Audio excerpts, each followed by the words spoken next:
பிரதானத்துவம் இந்த கூட்டத்தில் கூட்டப்பட்டது. ஏன் இவ்வளவு ஒரு கன்ஃபியூஷன்? நான் ரொம்ப சிம்பிளான ஒரு பர்சன். அவருக்கு வேற எந்த விதமான ரைட்ஸும் கிடையாது. வணக்கம். நேர்பட பேசு நிகழ்ச்சிக்கு வரவேற்கிறோம். விஜய், சீமான் இருவரையும் தேசிய ஜனநாயக கூட்டணிக்கு அழைத்திருக்கிறார் திரு நயினார் நாகேந்திரன். திரு தினகரனுக்கு எதிரான வழக்கை திரும்ப பெற்றிருக்கிறார் திரு இபிஎஸ். திருமிகு ஜெயலலிதாவுடைய படம், அதிமுகவுடைய சின்னம், அதிமுகவுடைய கொடி, இதற்கெல்லாம் பயன்படுத்தக்கூடாது இதையெல்லாம் தினகரன் அப்படின்னு அவர் வழக்கு தொடுத்திருந்தார். அந்த வழக்கையும் திரும்ப பெற்றிருக்கிறார் திரு இபிஎஸ். இந்த இரண்டும் தான் இன்றைய நேர்பட பேசுவின் பேசுபொருள்.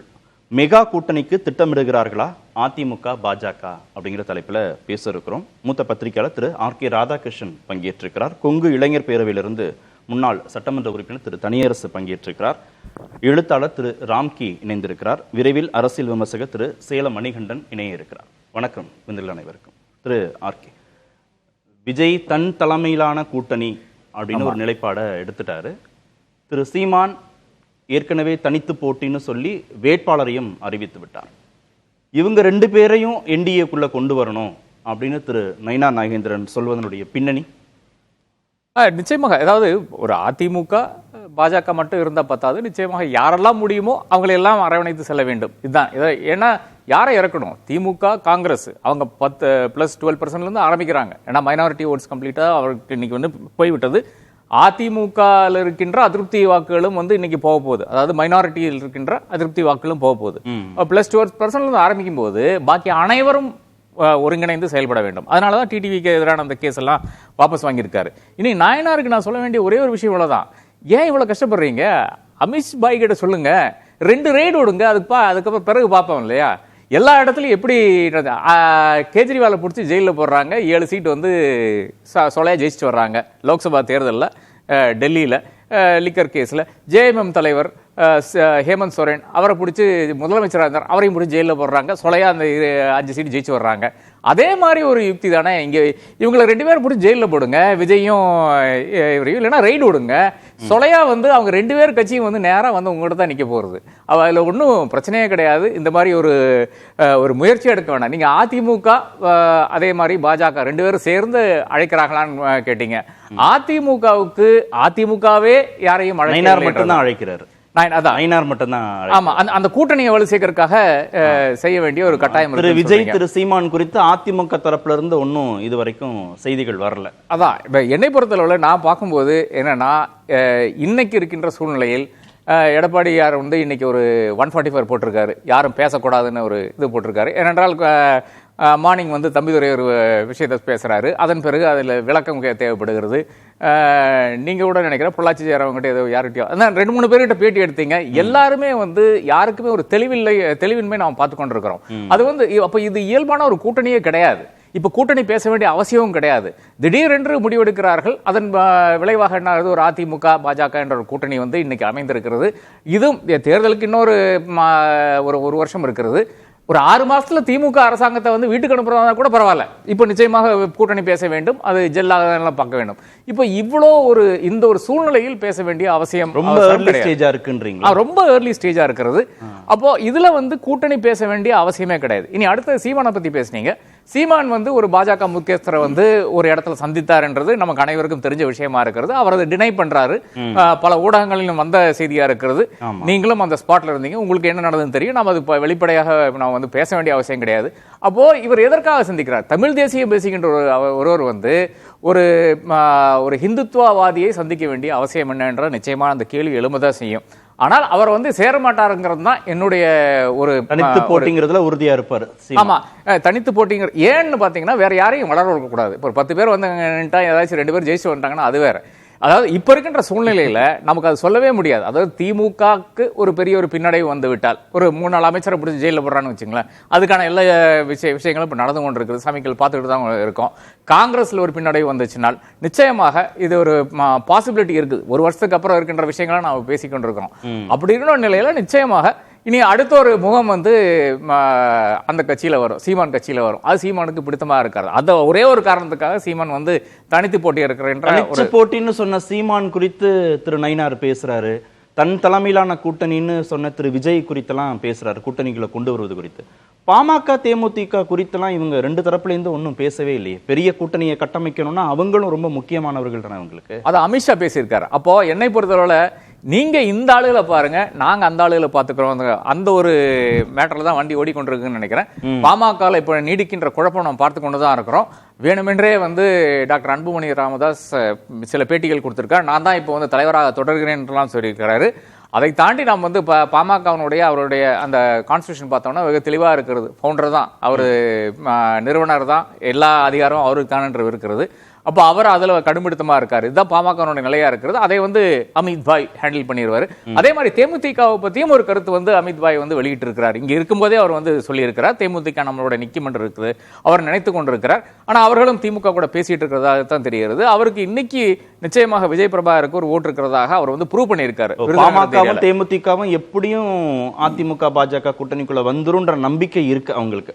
நிச்சயமா பெருசா. ஆமா, என்னை பொறுத்தவரை அது டாக்டர் ஐயாவுக்கு அந்த எண்ணம் இல்லை. அதாவது இந்த கூட்டணியில் இருந்தால் நிச்சயமாக நாம் மறுபடியும் தவறு செய்கிறோமோ என்ற அந்த ஒரு எண்ணம் டாக்டர் ஐயாவுக்கு இருக்குது. அதனால பாஜக கூட்டணிக்கு போவதற்கு ராமதாஸ்க்கு விருப்பம் இல்லை, இப்போதைக்கு விருப்பம் இல்லை என்று நான் அறிகிறேன். ஆனால் அன்புமணிக்கு செல்ல வேண்டும் என்று இருக்கிறது. அவர் ராஜ்யசபா சீட்டு தக்க வைக்க வேண்டும். இப்போ ஜூலை 24க்கு முடியுது. அப்போ அதன் பிறகு ராஜ்யசபா தேவைப்பட்டால் என்டையர் கட்சியை கொண்டு அடை வைக்கலாம் என்ற ஒரு விசுவாசத்தில் இருக்கிறான்னு நினைக்கிறேன். அதே நேரத்தில் விஜய் பிரபாகரை பொறுத்தவரை பிரேமலதா விட்டுறலாம், அடுத்த ஜெனரேஷன் நாம் போயிடலாம். அவரை பொறுத்தவரை நிச்சயமாக அவர் கருத வேண்டும் என்றால் எங்க ஃபியூச்சர் இருக்குன்னு பாக்குறாங்க. இப்போ இருக்கின்ற நிலைமையில் அவர்கள் நினைப்பது அதே மாதிரி பல நபர்கள் நினைக்கிறது என்னன்னால், இன்னைக்கு ஸ்டாலின் ஒரு நல்ல பொசிஷன்ல இருக்காரு நினைக்கிறேன். நிறைய பிரச்சனைகள் இருக்குது, ஊழல் குற்றச்சாட்டுகள், அந்த மாதிரி எவ்வளவோ பிரச்சனைகள் இருக்குது. எல்லாமே அட்மினிஸ்ட்ரேட்டிவ் ரீசன்ஸாகத்தான் நான் பார்க்கிறேன். அது சரி செய்யக்கூடிய ரீசன்ஸாகத்தான் நான் பார்க்கிறேன். ஆனால் ஊழல் பெரிய ஒரு பிரச்சனையா இருக்கிறது, ஆன்டி இன்கம்பன்சி இருக்கு. இதெல்லாம் இருந்தால் கூட இன்னைக்கு யார் திரும்பி வர்றதுக்கு வாய்ப்பு அதிகமா இருக்குன்னு பாத்தீங்கன்னா, இந்த அதிமுக பாஜக கூட்டணியால் மட்டும் இன்னைக்கு திமுக வரக்கூடிய ஒரு வாய்ப்பு நான் கண்டு கொண்டிருக்கிறேன். இது அதிமுக இன்றைக்கு பாஜகவோட சேரவில்லை என்றால் அதிமுகவுக்கு ரொம்ப பிரைட்டா இருந்தது. வரக்கூடிய தேர்தலில் அதிமுகவும் அதே மாதிரி பாமகவும் பாக்கி இருக்கின்ற கட்சிகள் எல்லாம் சேர்ந்து ஒரு விஜய் கூட அதிமுக பாஜக கூட்டணினால தமிழ்நாட்டுடைய அரசியல் கட்சிகளின் கூட்டணி ஈக்குவேஷனே மாறும் அப்படின்றீங்க. கம்ப்ளீட்டாக மாறி இருக்கு. இன்னைக்கு அது கம்ப்ளீட்டாக மாறி இருக்கு. அது பிரைமரியாக என்ன நடந்திருக்குன்னு பாத்தீங்கன்னா, மைனாரிட்டி ஓட் பேங்க் கம்ப்ளீட்டாக அது எவ்வளவுதான் அவர்களுக்கு திமுக காங்கிரஸ் பிடிக்க விட்டால் கூட இந்த கூட்டணிக்கு அவங்க வாக்களிக்க மாட்டார்கள். வக்ஃப் பில் இப்பதானே வருது. தினம் சுப்ரீம் கோர்ட்ல ஏதோ ஒரு விஷயம் நடந்து கொண்டே இருக்கிறது. இதுல இருந்து மக்களுக்கு தெளிவு வருது. வக்ஃப் பில்ல இது இருக்கா அது இருக்கான்னு. ஏனென்றால் ஒவ்வொரு விஷயமாக கேட்டுக்கொண்டிருக்கிறார். ஏன் நான் முஸ்லீமை நீங்க அங்க போடுறீங்களா, அப்ப நான் ஹிந்துவை நீங்க ஹிந்து கோயில்களுக்கு போட முடியுமா? அந்த கேள்வி முக்கியமான கேள்வியா இருக்கிறது. அந்த முக்கியமான கேள்வி சுப்ரீம் கோர்ட் கேட்டிருக்கிறது. அது தலைப்பு செய்த மாறுது. அப்ப இன்னைக்கு இன்னொரு அதிமுக பாஜக கூட்டணி அமையாம இருந்திருந்தா திமுக கூட்டணிக்கு பெட்டர் ஆல்டர்னேட்டா அதிமுகவை பார்த்து இருந்திருப்பாங்க. 100% கட்சிகள் அவங்க ஆட்சிக்கு வந்துட்டு இருந்தாங்க, பாஜக இது கெடுத்துருச்சு. ஓகே, திரு ராம்கி, திமுகவுக்கு எதிரான வாக்குகளை ஒரு புள்ளியில கொண்டு வந்துடணும் அப்படின்றதுக்கான முனைப்பு தானா சீமானை உள்ள கொண்டு வரணும், விஜயை உள்ள கொண்டு வரணும் அப்படின்லாம் திரு நயினார் பேசுறது? அப்படி ஒரு முயற்சி தான். அது இந்த கூட்டணி அறிவிக்கப்பட்ட பிறகு இந்த கூட்டணி தேர்தல் வரை தொடருமா, யார் ஆட்சிக்கு வந்தால் யார் தலைமையில் ஆட்சி அப்படிலாம் கேள்வி எழுந்தன. ரெண்டாவது, இது என்ன சொல்லி இந்த எல்லாரும் ஒன்றிணைய முடியும், எல்லா கட்சிகளும் ஒன்றிணைய முடியும். ஏன்னா ஒன்றுக்கு ஒன்று முரண்பாடான கொள்கைகள் கொண்ட கட்சிகள். திமுக எதிர்ப்பு தான் எப்படி, அதுதான் அந்த புள்ளி. அந்த புள்ளியை இதே நிலவு தான் ஒரு 2 ஆண்டுகளுக்கு முன்னாடி இதே தான் மத்திய அளவுல இருந்துச்சு. அதே மாதிரி இந்தியா கூட்டணிங்கிறது பிறந்தது. ஸோ அது மாதிரி பாஜக எதிர்ப்புங்கிற ஒரு புள்ளியில கம்யூனிஸ்டுகளையும் காங்கிரஸும் ஒரு இடத்துல வைக்கலாமா, ஆம் ஆத்மியே உள்ள கொண்டு சேர்த்து ஒரு கூட்டணியை கட்டமைச்சாங்க. ஸோ அது போன்ற ஒரு நிலையை நோக்கி ஒரு முதல் அடியை எடுத்து வைக்கிறார்கள். இது எந்த அளவுக்கு எடுபடுங்கிறது அடுத்த ஒரு விஷயம். ரெண்டாவது, இதோடைய நோக்கம் என்னன்னா, திமுக ஆட்சி தொடர வேண்டுமா தொடரக்கூடாதா அப்படிங்கிற புள்ளியே இருக்கும். அது அந்த மெரிட்குள்ள நம்ம போகல, அது டிஃபரெண்ட் சப்ஜெக்ட். பட் ஆனாலும் அந்த கேள்விதான் தேர்தல் பிரச்சாரத்தில் மையப்புள்ளியா இருக்க போய் அது சாத்தியப்பட்டுச்சுல்ல. பாஜக எதிர்ப்பு, மோடி எதிர்ப்பு அப்படின்னு இந்துத்துவா எதிர்ப்புன்னு ஒரு புள்ளியில இந்தியா கூட்டணின்னு ஒன்று கட்டமைக்க முடிஞ்சது இல்லை. நீங்க சொன்ன மாதிரி காங்கிரஸ், இடதுசாரிகள் இரு துருவம், ஆம் ஆத்மி உள்ள கொண்டு வர முடிஞ்சதுல. அந்த மாதிரி இங்க முடியுமா? ஏன்னா திரு ஆர்கே சொல்றாரு, பாஜகவுடன் அதிமுக கூட்டணி சேராம இருந்திருந்தா இது சாத்தியப்பட்டிருக்கும். சேர்ந்ததன் மூலமா ஒரு பெரிய கூட்டணியை கட்டமைக்கிறதுல பாமகவுக்கோ தேமுதிகவுக்கோ ஒரு தயக்கம் இருக்கு உள்ள வர்றதுலன்னு சொல்றாரு. இல்ல அந்த தயக்கம் இருக்கு ஆக்சுவலா. இது இந்தியா கூட்டணியிலே இருந்தது. இது வந்து ஆக்சுவலா இப்ப இந்த கூட்டணி அறிவிப்புங்கிறதே நம்ம வந்து எதிர்பாராமல் உடனடியாக அறிவிக்கப்பட்டது. அது எல்லாருக்கும் தெரிஞ்ச விஷயம் தான். ஆனாலும் இது வந்து ஒரு இப்பயிலேருந்து இந்த ஒரு ஏர்லி ஸ்டேஜா இருந்தாலும் இப்பயிலேருந்து ஆரம்பிச்சோன்னா நிச்சயமாக நிறைய பெரிய கூட்டணியை நிச்சயமா கட்டமைக்க முடியும். அதை நோக்கி தான் போறாங்க. ஒரு நீங்க சொல்ல 2 எக்ஸாம்பிள்ஸுமே பாத்தீங்கன்னா அமமுக அது ஒரு டிஃபரண்ட் சப்ஜெக்ட் தானே. அதிமுக பொதுச் செயலாளர் வந்து நான் அதிமுக பொதுச் செயலாளருங்கிற முறையில் நான் வழக்கை வாபஸ் வாங்கிக் கொள்கிறேங்கிறார். அதற்கு எந்த விதமான அப்ஜெக்ஷனும் அமமுக தரப்புல இல்ல. சோ அப்ப அதனால வந்து இணக்கம் காட்டுறாரா தினகரன் பக்கம்? இணக்கம் காட்டுறாருங்கிற அந்த முடிவுக்கு வரதுக்கு முன்னாடி அதுக்கு முன்னாடி உள்ள முடிவு என்னன்னா, இதுக்கு மேல ஒரு no more threat from Dinakaran அப்படிங்கிற அளவுக்கு எடப்பாடி வந்திருக்காரு. தினகரனால எந்த அளவுக்கு பெரிய அளவு சவால் இல்ல அப்படிங்கிற அளவுக்கு வந்திருப்பார். அந்த வந்ததுனாலதான் அவர் வந்து அதிமுக பொதுச்செயலாளருங்கிற மாதிரி ஒரு அந்த விஷயத்தை முன்வைத்து அவர் வழக்கு போகும்போது அதை வந்து தினகரன் தரப்பும் ஏற்றுக்கொண்டுதான் அவங்க வந்து இல்ல பெரிய விஷயம் இல்லையா? நீங்க அதிமுகவுடைய கொடி சின்னம் திருமிகு ஜெயலலிதாவுடைய படம் எல்லாத்தையும் பயன்படுத்திக்கங்கன்னு தினகரனுக்கு கிரீன் சிக்னல் கொடுக்கறது ஒன்றும் இபிஎஸ்க்கு சிக்கல் இல்லையா? அப்போ இல்ல ஆக்சுவலா என்னன்னா அது வந்து தினகரனுக்கு சிக்கல் இல்ல. அதாவது இந்த மாதிரி விஷயங்கள் வந்து எல்லா கட்சியிலும் இன்னைக்கு கூட தாவேகா யானை சின்னத்தை பயன்படுத்த பத்தின பகுஜன் சமாஜ் கட்சி போன வழக்குக்கு ஒரு நீதிமன்றம் ஒரு உத்தரவு விட்டுருக்கு. ஸோ இந்த சிக்கல்கள் வந்து தொடர்ந்து இது 2018 இருந்து இருந்துட்டு தான் இருக்கு. ஆனா இன்னைக்கு வந்து இரு தரப்பும் வந்து நான் வழக்கை வாபஸ் வாங்கிக்கிறேன்னு சொன்னதுக்கான காரணம் எடப்பாடி தரப்பு முன்வைக்கிறது நாங்கள் அதிமுக பொதுச்செயலாளர். ஏன்னா அந்த விஷயத்தை இது வரைக்கும் அம்மா தினகரன் தரப்பு மறுத்து வந்தது. இன்னைக்கு அவங்களுடைய இடத்துலயும் ஒரு பெரிய மாற்றம் தெரியுது. சரி, அப்போ தினகரனை பார்த்தா பெருசா ஒன்னும் அச்சம் இல்ல, அவரை த்ரெட்டா நினைக்கல இபிஎஸ் தான். ஏன் ஓபிஎஸ்க்கு இதே மாதிரியான ஒரு நிலைப்பாடை ஏன் இபிஎஸ் எடுக்க முடியல? அப்ப இன்னும் ஓபிஎஸ் த்ரெட்டாவே பாக்குறாரு அவரு? இல்ல ஓபிஎஸ்க்குமான ஒரு பின்புலம், அதாவது என்னன்னா ஒரு கட்சியா அமைப்போ இது இல்ல. அதாவது நீங்க அமமுக ஒரு கட்சியா உருவாகி விட்டது. ஓபிஎஸ் தரப்புங்கிறது அதிமுகவுடைய தலைமைக்கு சேலஞ்ச் பண்ற இடத்துல அவங்க இருக்காங்க. இது வந்து ஒரு கட்சியா உருவாகிட்டனால இன்ஃபேக்ட் இது எந்த அளவுக்கு அது என்டிஏ கூட்டணிக்கு வரும் தெரியாது. பட் டெல்லி தலைமை முடிவை எடுத்தாலும் எடப்பாடியோடைய அனுமதி தேவை. ஒருவேளை எடப்பாடி அவர்களே வந்து அமமுகவை என்டிஏ சேர்த்துவது கூட வாய்ப்பு இருக்குது. ஆனா ஓபிஎஸ்ங்கிறது அவர் ஒரு கட்சிக்கோ இயக்கத்துக்கோ அமைப்புக்கோ இல்ல. மோரோவர் அவருடைய நடவடிக்கை எல்லாமே எடப்பாடியோட தலைமைக்கு எதிர்ப்பாக இருக்கிறதுனால அந்த அளவுக்கு அதை வந்து ஒருங்கிணைக்கான வாய்ப்பு இல்ல. இது பாஜகவே என்ன நினைக்குதுன்னா இது வந்து அதிமுக முடிவெடுக்கட்டுங்கிற மாதிரி தான் போறாங்க. இல்ல ஒருங்கிணைப்புங்கிற புள்ளியை நோக்கி நகருதா இந்த வழக்கு தினகரனுக்கு எதிராக அவர் திரும்ப பெற்றிருக்கிறது? இல்ல ஒருங்கிணைப்பு நான் பார்க்கல. மேபி அந்த கட்சி தனியாகவே இருந்து என்டிஏக்குள்ள வர்றதுக்கான வாய்ப்பு இருக்கக்கூடிய எடப்பாடி தலைமைங்கிறது இறங்கி வந்து அதிமுக விலகியவர்களை ஒன்றிணைப்பது அப்படிங்கிற புள்ளியை நோக்கி நகரதான் நான் பார்க்கல. இது வந்து அதிமுக ரொம்ப ஸ்ட்ராங்கா இருக்காங்க. பாஜகவும் அந்த வலுவாக இருப்பதை புரிந்து கொண்டு அவரும் விலகி இருக்காங்க. சரி, இவ்வளவு பேர் அகாமடேட் பண்ணணும்னு நினைக்கிறார்ல சீமான, விஜய, ஏற்கனவே இபிஎஸ் இருக்காரு, என்டிஏ உள்ள இருக்கு, இப்ப புதுசா அன்புமணி உள்ள வராங்க. இவ்வளவு பேருக்கும் தனித்தனியா முதல்வர் வேட்பாளர்கள் இருக்கிற போது எல்லோரும் ஒருமித்த முடிவாக திரு இபிஎஸ் ஏத்துப்பாங்களா?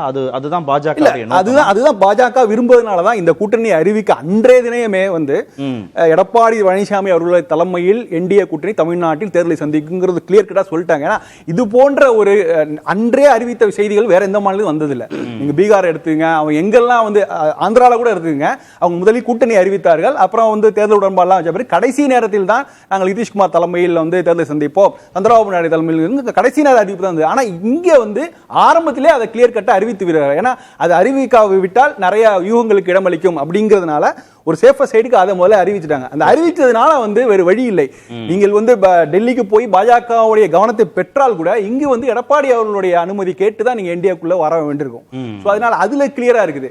பட் இதுல அடுத்தடுத்து சில கேள்விகள் இருக்குது. இது வந்து எப்படி கூட்டணி ஆட்சியாக வருமா அப்படிங்கிறதுனா, ஏற்கனவே ஒரு திமுக தலைமையிலான ஒரு கூட்டணி ஆட்சியாக இருந்தாலும் திமுக அரசு தான் ஆக்சுவலா அது கூட்டணி அரசு இல்ல. சோ அது போன்ற ஒரு மாடலை தான் அதிமுகவும் விரும்புகிறது.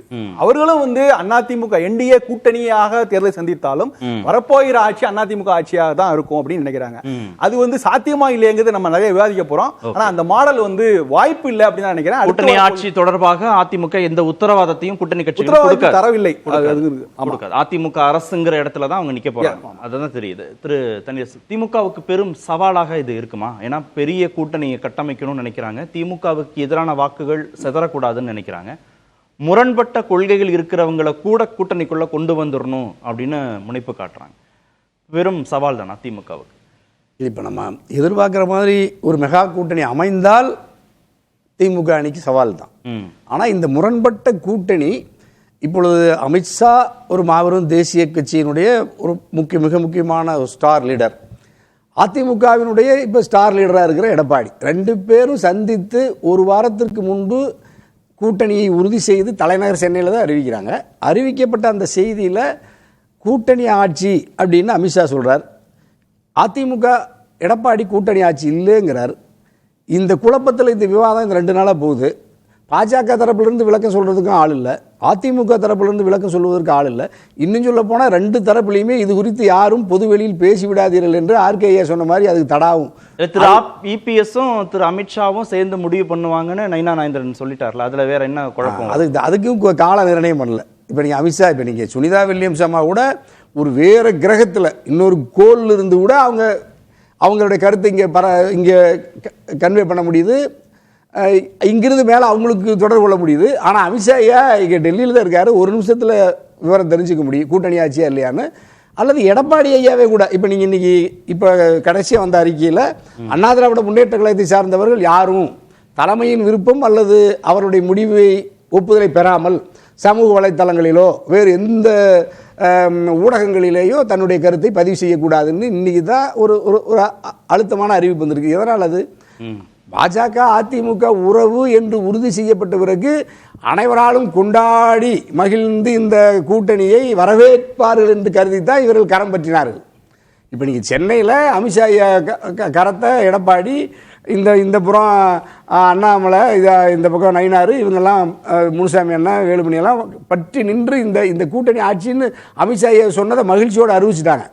அடுத்த நாள் எடப்பாடியா சொல்கிறார், திமுகவினுடைய வரலாற்று பிழைகளை பாஜகவின் கரம் பற்றி அதையெல்லாம் திருத்துவதற்கு அதிமுக அணியமாகிவிட்டது, எதிரிகள் அஞ்சி நடுங்குகிறார்கள். அதாவது திமுக அணியை பார்த்து எடப்பாடி சொல்கிறாரு.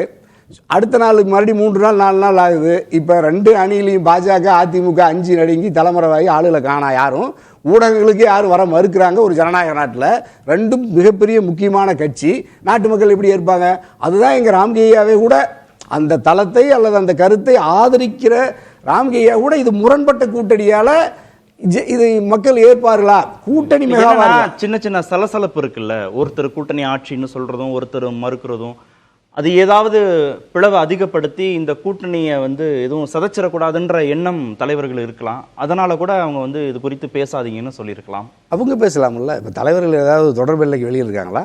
எடப்பாடி எங்கே இருக்கார்? இப்போ இங்கே ஒரு நிமிஷம் நம்ம கிரீன்வே சாலையில் தான் இருக்கார், இல்லைன்னா சேலத்தில் இருக்க போகிறாரு, அங்கேயும் ஊடகம் இருக்காங்க. அவரே அழைத்து, ஐயா இந்த மாதிரி எங்கள் பாஜக அதிமுக உறவில் எங்களுக்குள் ஏற்பட்ட ஒப்பந்தத்தில் அதை அமித்ஷா ஐயா வெளிப்படுத்திய விதத்தில் ஒரு நெருடல் இருக்கிறது, அதை நான் விளக்குறேன்னு சொல்லுங்க. அல்லது நீங்கள் கூட்டா, இப்போ நம்ம நயினார் இருக்கார் தலைவர், அல்லது நீங்கள் யாராவது ஒரு முக்கியமான நம்பிக்கைக்குரிய பாஜக தலைவர் அழைத்து 2 பேர் கூட்டா சொல்லுங்க. இல்லை நீங்கள் அமித்ஷா ஐயா கிட்ட போய் டெல்லியிலிருந்து கூட பேசுங்க. அது என்ன இருக்குது? இப்போ எவ்வளோ பெரிய விவாதம் இன்னைக்கு, இது எவ்வளோ பெரிய 2 அணிக்கும் பெரிய அவமானம் தமிழ்நாட்டில். அது மட்டும் இல்லையா, இப்போ நீங்கள் என்ன அவமானமா என்ன ஃபீல் பண்ணுறாங்க? அது இப்போ அதிமுக தான் இந்த அணிக்கு தலைமை இருக்கும்னு அமித்ஷா ஐயா சொல்லிட்டு போயிட்டார். ஆனால் எங்கள் நயினார் நாகேந்திரன் சொல்கிறாரு, இந்த கூட்டணிக்கு விஜய் வருவார், எங்கள் கூட்டணிக்கு நாம் தமிழர் வரும், வர வைப்போம்னு சொல்கிறாரு. ஆமாம், இப்போ யார் இது? அதிமுக முடிவெடுக்கணுமா, நயினார் முடிவெடுக்கணுமா? எங்கள் எடப்பாடியை முடிவெடுப்பாரா, நயினார் முடிவெடுப்பாரா? கூட்டணி கட்சிக்கு தலைமை இருக்கிறது அதிமுக பொதுச் செயலாளர் எடப்பாடி. எடப்பாடி மிக வலிமையாக ஆதரித்து எல்லா அதிகாரம் குவிஞ்சு கிடக்குதுன்னு சொல்கிறேன் எங்கள் சேலம் மணிகண்டன். இப்போ நீங்கள் நயினார் நாகேந்திரன் தான் இப்போ அவங்களெல்லாம் அழைக்கிறாரு. இப்போ இந்த கூட்டணி யார் தலைவர்? நயினார் நாகேந்திரனா அதிமுக பொதுச்செயலாளர் எடப்பாடியா? இதில் குழப்பம் வராதா முதல்ல? அப்போ எங்கள் டிடிவி உள்ளே வருவாரா இல்லையாரு? இப்போ இவங்க 2 பேர்த்தையும் அழைக்கிறாரு. டிடிவி இருக்கிறாரா இல்லையாருன்னா நயினாரை தடுமாறினதை பார்த்தாரான் இன்னைக்கு.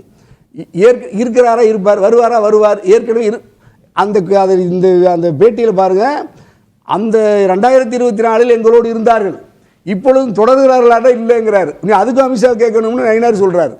அண்ணாமலையா துணிஞ்சு எதையோ வாய்க்கு வந்ததை உறுதியாக சொன்னார். நயினாரால இப்போ ஏற்கனவே இருந்த என்டிஏ கூட்டணியில் இருந்த கட்சிகளே நீடிக்குதான்னா உறுதியை நீடிக்குதுன்னு சொல்ல முடியும். ஏன்னா அதிமுகவுடைய உள் விவகாரங்கள்ல தலையிட மாட்டோம்னு திரு அமித்ஷாவே சொன்னதுனால ஒருவேளை திரு நயினார் அதை இது டிடிவி தனி கட்சி, அவரு அமமுகங்கிறது அதிமுக உள் விவகாரம் இல்ல. டிடிவி அமமுக தொடர்கிறதா, அதிமுகவை மீட்டெடுப்போம் அப்படிங்கறதானே டிடிவியோடைய முழக்கம். இலக்கு அதுதானே. சரி, அப்படின்னா அதிமுகவை மீட்டெடுப்போம்ங்கிறத முழக்கத்தை முன்வைத்து அமமுகவை துவக்கின டிடிவி ஒரு கட்சி ஒரு கொடி எல்லாம் வச்சு போராடுறாரு. இப்போ அந்த வழக்கையுமே எடப்பாடியே வாபஸ் வாங்கிட்டார், திரும்ப பெற்றுக் கொண்டார். அது ராம்கே சொன்ன மாதிரி அதில் ஒன்று அதில் அப்படியே அந்த கொடியும் அல்லது அந்த சின்னங்கள்லாம் இருக்கிறதுனால மட்டும் அது ஒரு பெரிய தாக்கத்தை ஏற்படுத்தாது. அது ஏன் ஒரு நேர விரயம்ங்கிறதுனால எடப்பாடி அதை திரும்ப பெற்றுக் கொண்டார். அதை விட கூடுதலா அண்ணாமலைக்கும் அமித்ஷாவுக்கு டிடிவி இருப்பது நெருக்கமாக இருக்கிறார். அப்போ நீங்கள் மோடி ஐயா நிழலில் அமித்ஷா ஐயா நிழலில் இருக்கிற அமமுகவை டிடிவியை எடப்பாடியால் எதுவும் செய்ய முடியாது. நீங்கள் வழக்கிலேயே தீர்ப்பு பெற முடியாது. அல்லது இவர் நினைக்கிற மாதிரி இனி அவர் அதிமுக எடப்பாடி எப்பொழுது டிடிவி இந்த நிலைக்கு ஆளாக்கி கட்டுப்படுத்தினார்னா அமித்ஷா மோடியோட கரம் பற்றி கொண்டு டிடிவியை இவர் பலகீனப்படுத்தினார். இப்பொழுது இவர் வெளியிருக்கிறார், டிடிவி அமித்ஷா மோடியினுடைய கரம் பற்றி நிழல் நினைக்கிறார். இப்போ இவர் தான் பயந்து இருக்கிறார். ஆகவே அந்த வழக்கை வாபஸ் வாங்கிட்டார். அமித்ஷா ஐயா மோடியோடு நெருக்கமாக இருக்கிற டிடிவியை அமமுகவை நாம் ஏன் பகைத்துக் கொள்ளணும்? ஒரு இணக்கமான கூட்டணியாக தெரியலையா அதிமுக பாஜக? அப்படிதான் சொல்ல வரீங்களா? இல்லை, அது நம்ம எல்லாம் அவங்க இணக்கமாக இருந்தால் நல்லதுதாங்கிறேன் நான். நீங்கள் அது உங்கள் விருப்பம். அதே சொல்லிட்டாரு எங்க இன்னைக்கு உதயகுமார் எல்லாம் சொல்லிட்டாரு, அமித்ஷா ஐயா இரும்பு மனிதன். அப்போ இரும்பு மனிதர் சொன்னதுக்கு பிற்பாடு உத்தரவு பெற முடியுமா? ஆர்பி உதயகுமார் எதிர்க்கட்சி துணைத் தலைவரோ அல்லது எடப்பாடி பொதுச் செயலாளரோ இரும்பு மனிதர் அப்படின்னு சொல்லிட்டாரு. எங்க செங்கோட்டையன் சொல்லிட்டார், இந்தியாவையே காத்து நிற்கிற ஒரே ஆற்றல் மோடியான்னு சொல்றாரு. இப்போ எல்லாருமே போயஸ் கார்டனில் புரட்சி தலைவர் அம்மா வாழ்கன்னு சொல்றவங்க பூரா மோடி ஐயா வாழ்க, அமித்ஷா ஐயா வாழ்கன்னு எல்லாரும் டெல்லிக்கு போறாங்க. இப்போ போயஸ் கார்டனுக்கு போனவங்க பூரா அமித்ஷா ஐயா கிட்ட போறாங்க. ஒருத்தர் கட்சி விட்டு விலக்கிட்டோம்னால நேரம் மோடி ஐயாட்ட போய் அமித்ஷா ஐயாட்ட போய் இந்த மாதிரி எடப்பாடி நீக்கிட்டாரு, போன் பண்ணி சொல்லுங்கன்னு சொல்றாங்கன்னா இந்த கட்சி யார் தலைமையில் இருக்கு? அப்போ இதில் கருத்து சொல்றதுக்கு யாரும் இல்லை, வேற யாரும் பேசவும் கூடாது. எங்கள் சேலம் மணிகண்டன், பொங்கலூர் மணிகண்டன், பொன் வில்சன் இது மாதிரி ஒரு 3-4 பேர் அந்த கட்சி தலைப்பில் பெயரில் அதிகாரபூர்வமாக இல்லாதவங்கன்னா கருத்து சொல்லலாம். கட்சியின் பெயரால் இப்போ இந்த எடப்பாடியால் அதிமுகவால் இப்போ இன்னும் ஒரு பெரிய கொடுமை நடந்து போச்சு. பாஜக தரப்புல எல்லாரும் வந்து பேசிட்டு இருந்தாங்க பாவம். இப்போ இந்த 2 நாளாக இந்த கூட்டணி உறுதியான பிறகு பாஜகவிலிருந்து வந்து பேசுறதுக்கு ஆளை காணோம். இப்போ 2 ஆபீஸையும் மூடிட்டு, அதாவது இந்த செய்தி தொடர்பு இந்த அணியெல்லாம் பலமாக இருக்கு. நாடு பூரா விவாதம் பற்றி எரியுது. 2 தரப்புல இருந்து பேசுறதுக்கு ஆளை காணோம்.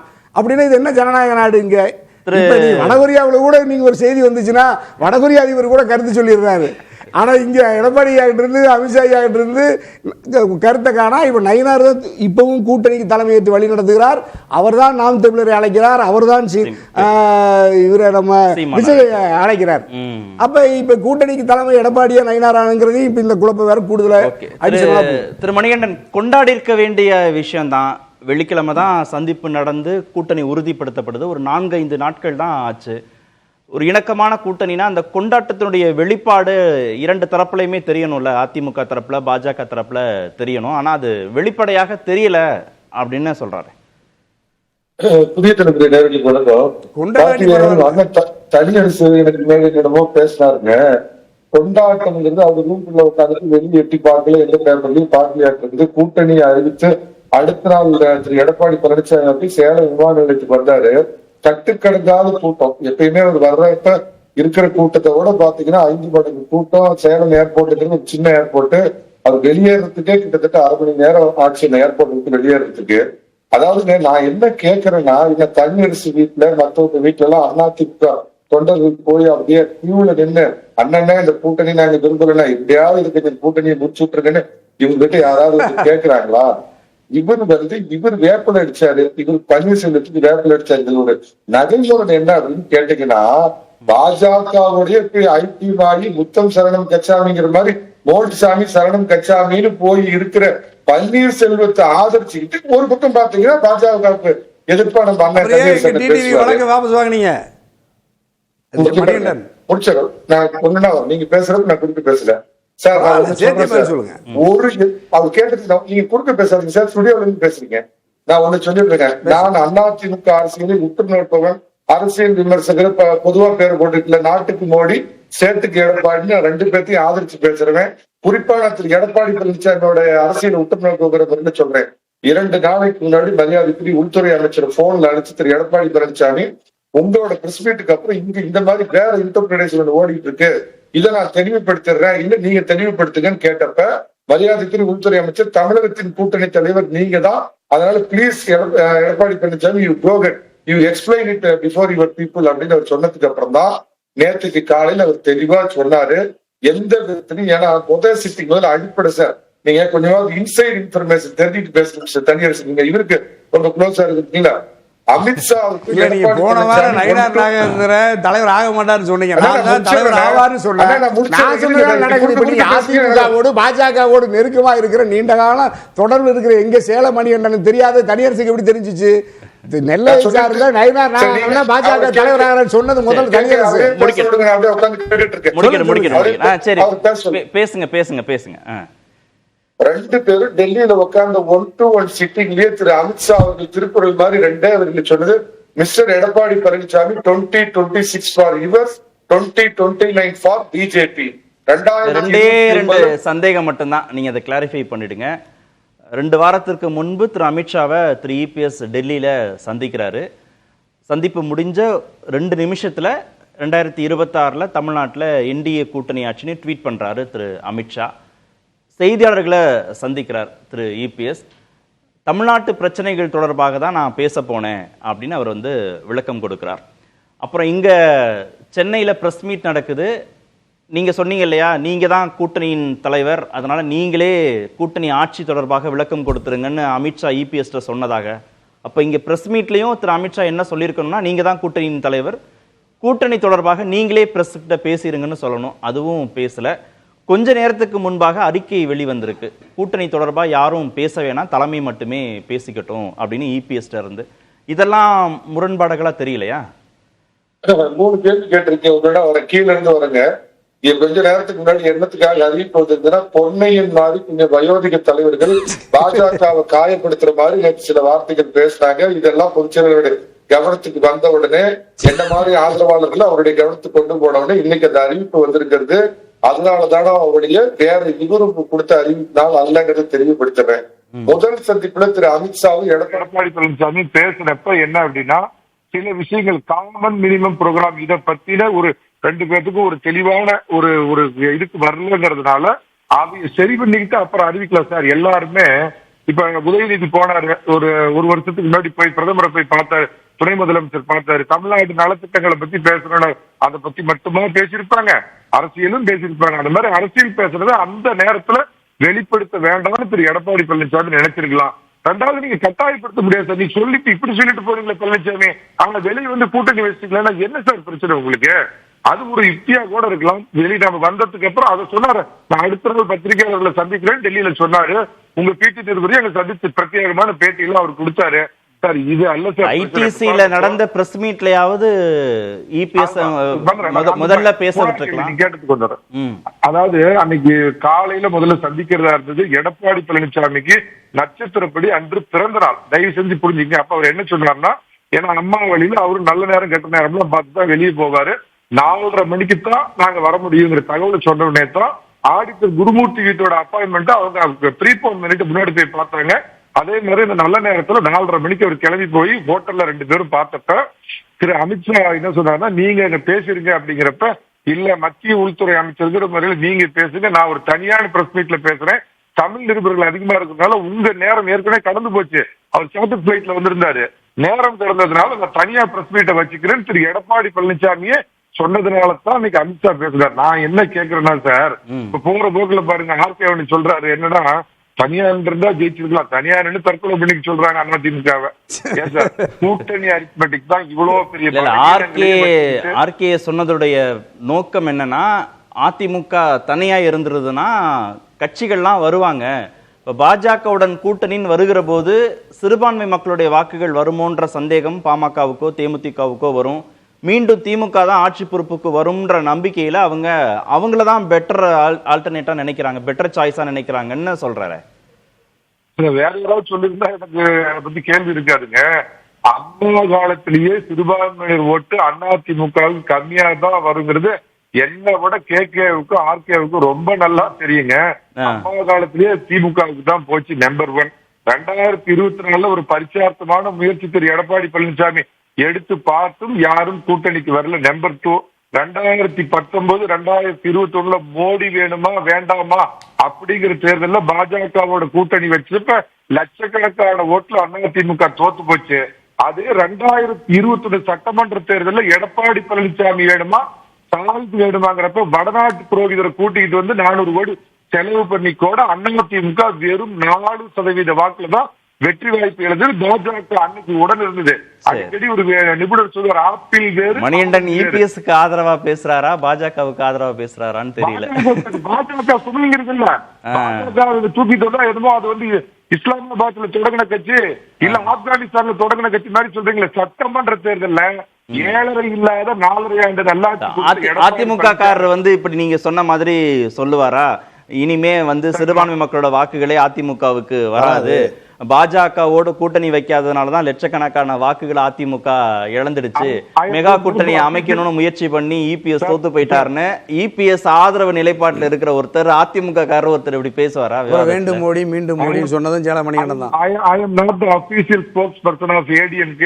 2 பேரும் கூட்டணி முறிஞ்சிருந்த காலத்திலே நாட்டுக்கு மோடி ஸ்டேட்டுக்கு எடப்பாடி அப்படின்னு மத்தியில நான் பாஜகவை ஆதரிச்சு பேசுனேங்கிறது உங்களுக்கு எடப்பாடினாலும் நீங்க அவர் ஆதரிச்சு தானே பேசி இருந்திருக்கணும். உங்க கொள்கைப்படியே வருவோம் சார். நீங்க ஒரு உருவகப்படுத்துறீங்க ஏதோ அதாவது சார் காலகாலமா இஸ்லாமியர்கள் ஓட்டு அம்மா காலத்திலேயே வரலங்கிறது கேட்க உங்களுக்கு நல்லா தெரிஞ்ச நிதர்சனம் உண்மை. பாஜக கூட இருந்தப்ப அதான் ஒரு வார்த்தை சொல்லிடுறேன், வர்ற 2026 தேர்தலுங்கிறது 7.5 இல்லாத 4.5 ஆண்டு நல்லாட்சி கொடுத்த எடப்பாடி பழனிசாமி வேண்டுமா, திராவிட மாடல் ஆட்சி கொடுத்த ஸ்டாலின் வேண்டுமா? இங்க மோடி அல்ல, அவங்க ஜூனியர் பார்ட்னர், அவருக்கான தேர்வு முடிஞ்சிருச்சு. ஓகே, இடைவேளைக்கு பிறகான விவாதத்தை இந்த புள்ளியில இருந்தே தொடங்குவோம். ஒரு விஷயம் மட்டும் சொல்லுங்க, நான் இடைவேளைக்கு போறேன். கூட்டணிக்கான தலைவர் இபிஎஸ் தான் அப்படிங்கறதுல பாஜக தெளிவா இருக்கு, அமித்ஷா அப்படிதான் சொல்லி புரிய வச்சிருக்காரு அப்படிங்கிறது நயினாருக்கு தெரியும்னா, சீமானா வாங்கன்னு அழைக்கிறதும் விஜய வாங்கன்னு அழைக்கிறதும் இபிஎஸ் தானே அழைச்சிருந்திருக்கணும், நயினாரே அழைக்கிறாரு. மரியாதைக்குரிய எங்க திராவிட தேசிய மாப்பிள்ளை நயினார் நாகேந்திரன் இந்த கட்சியுடைய தமிழகத்தை பொறுத்த மட்டும் ஜூனியர் பார்ட்னர். கூட்டணிக்கு அவரு பலம் சேர்க்கிறார். சீமானுக்கும் எடப்பாடி பழனிசாமிக்கும் அதிமுக ஏதோ டிஷும் சண்டை இல்லையே, விஜய்க்கும் திரு எடப்பாடி பழனிசாமிக்கு பாராமுகம் இல்லையே. கூட்டணிக்கு ஒரு பாயாசத்துல கூட பாத்தீங்கன்னா ஒரு 4 இதை எடுத்து போட்டு அதுக்கு கூடுதல் சுவை சேர்த்துற மாதிரி கூட்டணியை பலம் சேர்த்துறது எங்க திராவிட தேசிய. எடப்பாடி என்ன நினைக்கிறாருன்னு தெரிஞ்சுக்கிட்டாரா நயினார்? ஆட்சியிலும் பங்கு அதிகாரத்திலும் பங்கு, தான் தான் முதலமைச்சர் வேட்பாளர்னு விஜய் சொல்லியாச்சு, தனித்து போட்டின்னு சீமான் சொல்லியாச்சு. அப்படியும் வாங்கன்னு கூப்பிட்டாருன்னா அதுல இபிஎஸ் நிலைப்பாடு என்னன்னு தெரிஞ்சுக்கிட்டு தான் பேசுறாரா நயினார்? நிலைப்பாடு உன்னுடைய முயற்சி வெற்றி பெற்றால் சந்தோஷம், ஜெயிச்சா மகிழ்ச்சி, தோற்றால் பயிற்சி. இன்னொருத்தர் சொல்லுவார் அதே மாதிரிதான். இந்த ஆட்சியிலும் பங்கு அதிகாரத்திலும் பங்கு அங்க திமுக பக்கம் ஒழிக்கிற கொள்ள அங்க என்ன வெடிக்க போகுதுன்னு பாருங்க. திரு எடப்பாடி பழனிசாமி தெளிவுபடுத்திட்டா தமிழகத்தின் தேசிய ஜனநாயக கூட்டணியின் தலைவருங்கிற முறையில தனி ஆட்சி அதிமுக ஆட்சி. இன்னைக்கு வரைக்கும் அமித்ஷா அதை மறுத்து சொல்லல. மரியாதைக்குரிய அமித்ஷா மறுத்து சொல்லுங்கிறப்ப ஸ்டேட்டஸ்கோ தொடர்ந்து இவரை அண்ணன் தனி இருக்கு இப்படியே ஜாப்லடிக் சொல்லுங்க. ஏதோ பேசுவோம் ஸ்டேட்டஸ்கோ யாரு சொன்னதுன்னு தெரியல. அமித்ஷா சொன்னதுதான் ஸ்டேட்டஸ்கோவா இல்ல திரு இபிஎஸ் சொன்னது மறுத்து சொன்னதான்றது திரு தனியரசு. பாஜக அழுத்தம் கொடுத்து அதிமுகவை கூட்டணிக்குள்ள கூட்டிட்டு வந்துடுச்சுன்னு பேசுறோம். 2 தரப்புக்கும் ஒரு இணக்கமான சூழல் இல்ல ஒரு வாரமா அப்படிலாம் நீங்க சொல்றீங்க. ஆனா பாஜகவை தவிர்த்த வேற சாய்ஸே அதிமுகவுக்கு இல்ல. பாஜகவோடு கூட்டணி இல்லாத நிலையில நிறைய வாக்குகள் இழந்திருக்கிறாங்க. ஜெயலலிதாவுடைய மரணத்திற்கு பிறகு சிறுபான்மை மக்களுடைய வாக்குகள் அந்த கட்சிக்கு போனதே இல்லைன்னா இனிமே அதை பத்தி கவலைப்படுறதுலையும் வாய்ப்பு இல்லைன்னா வேற என்ன வாய்ப்பு இருக்கு? பாஜக இல்லாத வாய்ப்பு அதிமுகவுக்குன்னா என்ன இருக்கு? கேள்வியிலேயே மிக முக்கியமான பதில் இருக்கு. அதாவது பாஜகவை தவிர அதிமுகவுக்கு வேற என்ன சாய்ஸ் இருக்குன்னா, பாஜக கூட இருந்து பாஜகவினுடைய நிழலில் பாஜகவின் விருப்பத்தில் அதிமுக அதனுடைய கட்டுப்பாட்டுக்கு எப்பொழுது எடப்பாடி அதிமுக சென்றார்களோ அப்பொழுது அதிமுகவை நம்பி இருந்து இதர அனைத்து கட்சிகளுமே நம்ம பாஸ் அல்லது நமக்கு தலைமை ஏற்று வழிநடத்தக்கூடிய ஆற்றல் உள்ள வலிமையான மக்கள் பேர் இயக்கம் அதிமுக என்று நம்பி இருந்த இதர கட்சிகள் எல்லாம் இவர்களுக்கே இன்னொரு பெரியவர் இருக்கார், அமித்ஷா இருக்கார், மோடி இருக்கார், அவர்கள் கட்டுப்பாட்டில் தான் இவர்கள் இயக்கம் நடத்துகிறார்கள், கட்சி நடத்துகிறார்கள்னா நேரடியாக அந்த முதலாளிகிட்டே அந்த தலைவர்கள்ட்டே நம்ம போயிடுவோம்னு சொல்லிட்டு எல்லா கட்சிகளும் நேராக அமித்ஷா கரம் பற்றி மோடி கரம் பற்றி போயிட்டாங்க டெல்லிக்கு. அப்போ இப்போ நீங்கள் சொன்ன மாதிரியே இன்றைக்கி எடப்பாடியாவுக்கு வேறு ஆப்ஷன் பாஜகவை தவிர வேறு வழியே இல்லை. பாஜக அதில் தான் தந்திரமாக வேலை வந்துச்சு. நீங்கள் சென்ற முறையே பார்த்துருப்பீங்க, அதிமுகவை காட்டிலும் பாஜக கூட்டணியை கூடுதலாக கட்டியிருந்தது. அப்போ நாடாளுமன்ற தேர்தல்ங்கிறதுனால தான். நாடாளுமன்ற தேர்தல் இல்லை, அவங்களுடைய அணுகுமுறை எப்படி இப்போ என்ன கூட அணுகுனாங்க. நான் எவ்வளவு கடுமையாக பாஜகவை முரண்பாட்டோடு கடுமையாக நாளெல்லாம் இந்தியாவிலேயே அதிகமாக விமர்சிக்கிற தனியரசுவை அவ்வளவு நெருக்கமாக அவ்வளவு காத்திருந்து கடைசி நேரத்து வரை காத்திருந்தாங்க. அப்படின்னா அவங்களுடைய அணுகுமுறை கட்சியை வளர்க்கணும், கூட்டணியை வளர்க்க வேண்டும், திமுகவை அதிமுகவை பலகீனப்படுத்தணும்னு அவங்க அவ்வளவு முனைப்பாக இருக்காங்க. எடப்பாடிகிட்ட அந்த முனைப்பு இல்லவே இல்லை. யாரோடும் தொடர்பு வச்சுக்கிறது இல்லை, கட்சிக்காரர்களோடு தொடர்பு இல்லை, கட்சியிலிருந்து வெளியேறலோடு தொடர்பு இல்லை, கூட்டணி கட்சியினுடைய எந்த தலைவர்களோடும் தொடர்பு இல்லை, ஊடகவியலாளர்களோடு தொடர்பு இல்லை. இப்போ எங்கள் ஜெயலமணியன் சொன்ன மாதிரி விமான நிலையத்தில் ரயில் நிலையத்தில் யாராவது கூட்டமாக வந்து பார்த்தாங்கன்னா சாக்லேட்டு ஏதோ கொடுத்துட்டு பாவ சிரிச்சுக்கிட்டே போகிறது. ஒரு கட்சியினுடைய பொதுச் செயலாளர்கள் அரசாங்கம், இவர் தான் நாளைக்கு அரசாக மாற போகிறாரு. அப்படின்னா அது பல வகைப்பட்ட மனிதர்களினுடைய அரவணைப்பில் அணுகுமுறையில் தான் நீங்கள் ஒரு ஒட்டுமொத்த இந்த சமூகத்தையும் கட்டி அதற்கு வழிநடத்துகிற ஆற்றலை நம்பிக்கையும் பெற வேண்டிய தளத்தில் இருக்கக்கூடிய எடப்பாடி அந்த இடத்துல இருந்து விலகினதுனால ஒரு வடநாட்டு இந்தி கட்சியால பாஜகவால இங்க வந்து கூட்டணி அமைத்து எடப்பாடிக்கு த்ரெட்டா இருக்கிறாங்க. ஓகே, அதுல ஒரு கிளாரிபிகேஷன் வேணும். அது நாடாளுமன்ற தேர்தல்ங்கிறதுனால என்டிஏன்னு முன்னிறுத்தி பாஜக ஒரு பெரிய கூட்டணியை இங்க கட்டமைக்க முடிஞ்சது. 2014 அதை வந்து அவங்க வந்து செய்தார்கள். இப்போ 10 வருஷம் கழிச்சும் அதை வந்து செய்யலாம். இந்த முறை அவங்க ஏடிஎம்கேவை விட கடந்து போயிட்டாங்களா? ஒரு புள்ளி மேல இருக்காங்களா? பெரிய கூட்டணி அவங்களுக்காக மற்ற கட்சிகள் உள்ள வர்றதுக்கான சாத்தியக்கூற அளவுக்கு அவங்க பலம் பெற்றுட்டாங்களா பாஜக? எவ்வளவு பெரிய முட்டாள்தனம் பாருங்க. உங்களுக்கு என்ன எய்ம்? நான் முன்னாடி நம்ம போய் டிஸ்கஸ் பண்ணியிருக்கோம். திமுகவை அகற்றணும். திமுகவை எப்படி அகற்ற முடியும்? பாஜக அதிமுகவோட கூட்டணியில் தான் அகற்ற முடியுமா? அனைவருக்கும் தெரிஞ்ச விஷயம், அமித்ஷாவுக்கு தெரிஞ்ச விஷயம், பிஎல் சந்தோஷுக்கு தெரிஞ்ச விஷயம். இவங்க 2 பேரும் ஒன்னானாலே அந்த பக்கம் வந்து +12% ஆரம்பிக்கிறாங்க. நீங்க அவங்க வந்து ஒரு 100 மீட்டர் பந்தயம் வந்து 90 மீட்டர்ல இருந்து ஆரம்பிக்கிறாங்க. பாஜகவோட சேரலனாலும் போகாது சிறுபான்மை மக்களுடைய வாக்குகள் அப்படின்னு சொல்றாரு. அதுல ஒரே ஒரு உதாரணம் ஐயா, நான் இடைவெளி பண்ணிக்குவையா. 2011 ஜவஹர் உல்லையா அம்மாவோட எங்க கூட கூட்டணி இருந்து வெற்றி பெறுகிறார், ஒரு இஸ்லாமிய இயக்கத்தினுடைய தலைவரா. 2016 தமிழ்முன் அன்சாரி ஒரு இஸ்லாமிய இயக்கத்தை அதிமுக அணியில் இருந்தது என் கூட இருந்து அந்த சமூகத்தின் பிரதிநிதியாக சட்டமன்றத்துக்குள்ள வேலை செய்யறாரு. அதிமுக எப்படி சிறுபான்மை மக்கள் நிராகரிச்சுட்டார் எங்க மணியான்னு சொல்றாரு. பிழையானது, தவறானது. ஜெயலலிதா மரணத்திற்கு பிறகு அதை எடப்பாடி பாஜகவை வாழ்கிறனா யாரு எந்த இஸ்லாமியர் வாக்களிப்பாங்க? தொடர்ந்து பாருங்க, பாஜக செய்து வருகின்ற விஷயங்கள் எல்லாமே ஆன்டி முஸ்லிமா இருக்கு, ஆன்டி மைனாரிட்டியா இருக்கிறது எல்லா இடத்துலயுமே. கிரஹாம் ஸ்டெயின்ஸனுடைய மர்டரஸை வந்து இன்னைக்கு வந்து வெளியிட்டிருக்காங்க. பில்கிஸ் பானுடைய மர்டரஸை வெளியிட்டிருக்காங்க. அந்த இருக்கிற சாமியார் பூரா வெளியே இருக்கான். அந்த என்னது அந்த டேரா சச்சா சௌதனுடைய சீஃப் ஆசாராம் பாபு இருக்கிறவன் பூரா வெளியே இருக்கான். அதாவது இந்து சாமியார் என்ன செஞ்சாலும் வெளியே இருக்கலாம். இஸ்லாமியரும் முஸ்லீம்களை வந்து இஸ்லாமியர்களையும் கிறிஸ்துவர்களை வந்து யாரு கொன்னாலும் பிரச்சனை கிடையாது, வெளியே விட்டுருவோம். இது வந்து தமிழ்நாட்டில் வந்து ஒரு பெரிய பிரச்சாரமாக போய்கொண்டிருக்கிறது. பிரச்சாரம் மட்டும் கிடையாது, உண்மையும் கூட. அப்போ உங்களுக்கு என்ன ஆகும்? அப்போ உங்களுக்கு வந்து எய்ம், அதாவது பாஜகவினுடைய எய்ம் வந்து திமுகவை அகற்ற வேண்டும் என்ற உங்களுக்கு எய்ம் இருந்தா நீங்க என்ன செஞ்சிருக்கணும்? சரி, பெரும்பான்மை இந்துக்கள் வாக்குகளை போலரைஸ் பண்ணிடாதா இது? எப்படி நோக்கம் எப்படி ஒர்க் அவுட் ஆகாதா? இல்ல, மிக தெளிவாக தெரிகிறது இல்ல. நீங்க என்ன கொண்டு வரீங்க? சம்ஸ்கிருதம் கொண்டு வர்றீங்க. நீங்க வந்து மனு தர்மன்ங்கிறீங்க. இதெல்லாம் யாருடையது? இதெல்லாம் ஒரு பிராமணாதிக்க சமூகத்தினுடைய எல்லாமே குறிக்கோளாக இருக்குது. அப்போ மிக தெளிவாக தமிழக மக்களுக்கு, அதாவது ஜஸ்டிஸ் பார்ட்டியிலிருந்து ஆரம்பிச்சு வருகின்ற மக்களுக்கு மிக தெளிவாக இதெல்லாம் தெரியும். அவர்கள்கிட்ட நீங்க ஏமாற்ற முடியாது. வடக்கில் இருக்கின்ற இந்துக்களை தாராளமாக ஏமாற்றிக் கொண்டுதான் இருக்கிறார்கள். அதனாலதான் அவங்க வந்து இந்துத்துவா என்று வாக்கு கொண்டு போட்டு இருக்காங்க.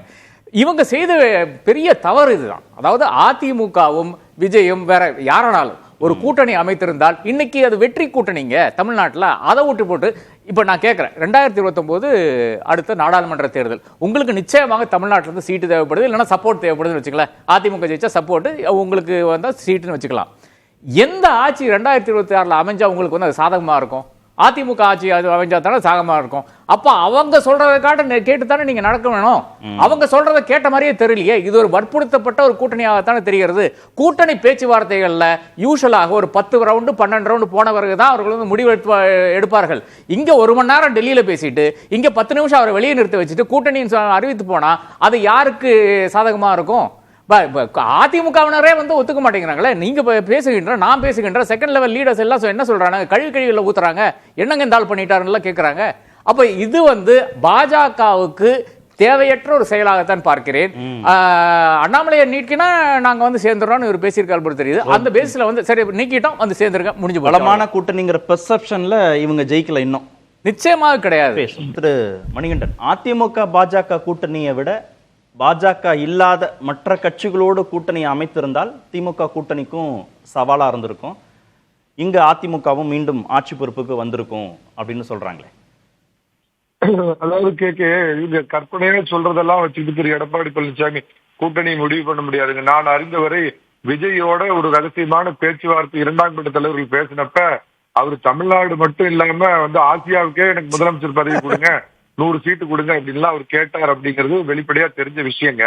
2வது ஆர்கே அவர்கள் சொல்றாரு 10 ரவுண்டு 11 ரவுண்டு பேச்சுவார்த்தை போகும்னா அந்த அளவுக்கு அங்க முரண்பாடு இருக்குதுன்னு அர்த்தம். இங்க திரைமறைவுல பல முறை பேசினாங்க, யாராவது டெல்லியில சந்திச்சு பேசினாங்கிற தகவல் எனக்கு மாதிரி ஆர்கேவுக்கு தெரியும். அவருங்க அதை மறைச்சிட்டு பேச அதெல்லாம் பேசி ஒரு ஃபைனல் வடிவம் தான் 2 பேரும் போய் சந்திச்சதுங்க. திமுக காங்கிரஸ் போன்ற கட்சிகள் இங்க மைனாரிட்டி அப்பீஸ்மெண்ட் அரசியல் பண்றப்ப பாஜக இங்க இந்து போலரைசேஷன் அரசியல் பண்றாங்க. ஏதோ இவங்க பண்றது நியாயம்னா அவங்க பண்றது நியாயம். அதனால நீங்க அதுல ஒரு பக்கத்தை மட்டும் பார்த்துட்டு பேசாதீங்க. 1992 பாபு அது நடந்துருமா? பெரும்பான்மை இந்துக்களை ஒருங்கிணைச்சிட முடியுமா இந்த அணினால, அதிமுக பாஜக அணினால?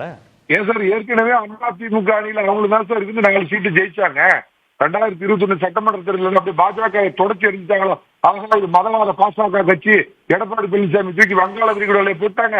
10 ஆண்டுகள் எதிர்ப்பு அலைக்கு அப்புறமும் 75 சீட்டு ஜெயிச்சார் சார் எடப்பாடி பழனிசாமி. அம்மாவோட அதிக சீட்டு வாங்கினாரு.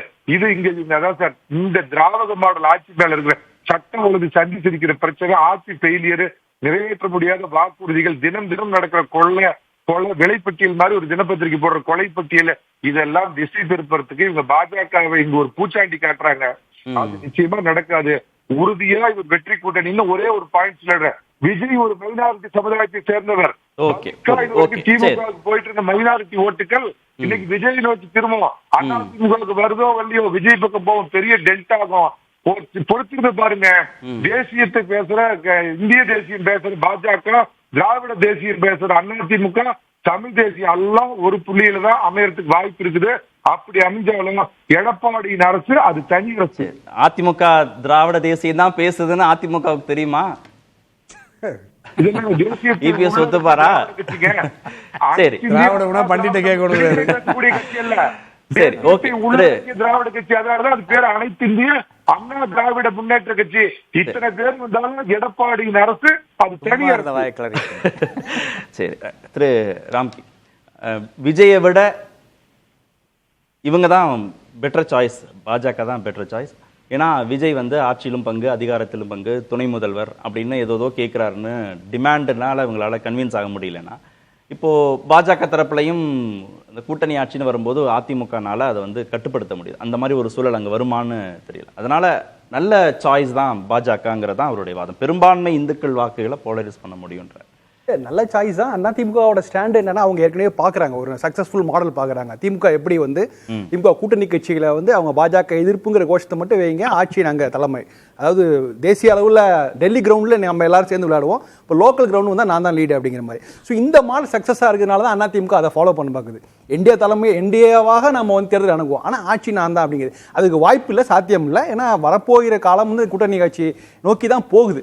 அதை முடிந்த அளவுக்கு அவங்க அந்த இமேஜ், ஏன்னா திமுக அளவுக்கு நாங்கள் அதிமுக அப்படிங்கிற அந்த இமேஜை கொண்டு வரதுக்காக ஆட்சி நோக்கி போகுதா, கூட்டணி ஆட்சி நிச்சயமா போகுது. அதுதான் தமிழ்நாடு நல்லதுன்னு நினைக்கிறேன். ஏன்னா நீங்க திமுக செய்ததை அப்படியே அதிமுக செய்தால் அதனால என்ன மக்களுக்கு என்ன பிரயோஜனம்? ஸோ அதனால அதிமுக வரும்போது அதிமுக திமுக செய்யாதை விட கூடுதலாக அதிமுக செய்ய மக்கள் எதிர்பார்ப்பாங்க. ஸோ டபுள் என்ஜின் சர்க்கார் அப்படின்னு சொன்னா கூட, டபுள் என்ஜின் இன்னொரு இன்ஜின் கிடைக்கலாம் கூட இரவலுக்கு வாங்கி போட்டால் ஒரு என்ஜின் வைக்கிற மாதிரியான ஒரு மாற்றத்தை தான் மக்கள் விரும்புவாங்க. அதனால நிச்சயமாக கூட்டணி ஆட்சியில ஒரு இடம் இருக்கு. தன்னை சப்மிசிவா காமிச்சுக்கிறது மாதிரி ஒரு தோரணை வந்துடாதா? இல்ல, பாஜகவுக்கு கீழே அப்படின்னு அதிமுக தன்னையே முன்னிறுத்திக்கிற மாதிரி வந்துடாதா கூட்டணி ஆட்சி? இப்ப கூட்டணியா பேசுவதுக்கு என்ன பிரச்சனைனா, கூட்டணி ஆட்சி ஓபன் பண்ணும்போது மற்ற கட்சிகள் இருக்குல்ல, பாமக மற்ற அந்த கட்சிகளையும் அகாமடேட் பண்ண போறாங்கிற ஒரு தோற்றம் வந்துடும். அதற்காகத்தான் இந்த கூட்டணி ஆட்சிங்கிற பற்றின அந்த விஷயங்களையே தவிர்க்கிறாங்க. ஆனா அது நோக்கி தான் முடிய போகுது, அதுல எந்த சந்தேகமும் இல்ல. நம்ம இன்னொரு நாம் தமிழர் பத்தி ஒரு விஷயம் மட்டும் நான் சொல்லி முடிச்சுக்கிறேன். நாம் தமிழர் அது கிட்டத்தட்ட தமிழ்நாட்டுடைய ஆம் ஆத்மி தான்.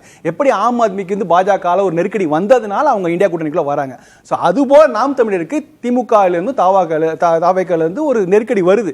அப்ப நெருக்கடி வரும்போது ஆப்வியஸா அவங்க இந்த பக்கம் பாஜக பக்கமோ அதிமுக பக்கமோ சாய்வதற்கான வாய்ப்புகள் இருக்கு. ஆனா அதை செய்தால் சீமானுடைய தனித்துவமும் அந்த அடையாளமும் வந்து பறிபோய்விடும். இப்படிதான் ஆம் ஆத்மிக்கு நடந்தது. அதனால அதை செய்ய மாட்டார் சீமான் அப்படிங்கிறது தான் என்னுடைய புரிதல். பார்ப்போம். இன்னும் நிறைய மாதங்கள் இருக்கு, என்னென்ன முடிவுகள் எடுக்கிறாங்கன்னு பார்த்துட்டு பேசுவோம். நன்றி. நிகழ்ச்சியில் பங்கேற்ற அனைத்து விருந்துகளுக்கும் நேர்பட பேசுங்கள். ஏற்றுக்கொள்ள முடியாது. பிரதானத்துவம் இந்த கூட்டத்தில் கூட்டப்பட்டது. ஏன் இவ்வளவு பெரிய ஒரு கன்ஃபியூஷன்? நான் ரொம்ப சிம்பிளான ஒரு question. அவருக்கு வேற எந்த விதமான ரைட்ஸும் கிடையாது.